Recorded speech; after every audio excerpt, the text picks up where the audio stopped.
अक्लमंद वो है जो अपने बड़ों के साथ नरमी से पेश आए। ऐसे इंसान से दोस्ती करो जो नेकी करके भूल जावे। अपनी जवानी के धोखे में मत आओ, ये अनकरीब हमसे ले ली जावेगी।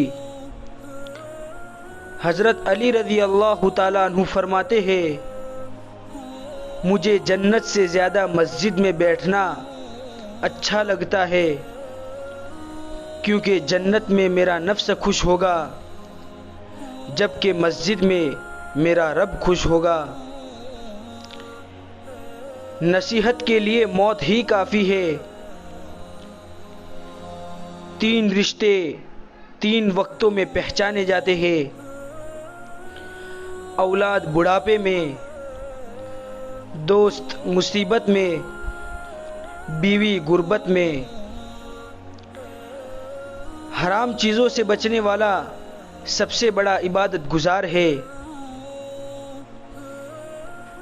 जिसने अपनी माँ का पैर चूमा, गोया उसने जन्नत की चौखट का बोसा दिया। भरोसा ऐसी चीज़ है जिसमें सिवाय अच्छाई के बुराई का कोई पहलू नहीं होता।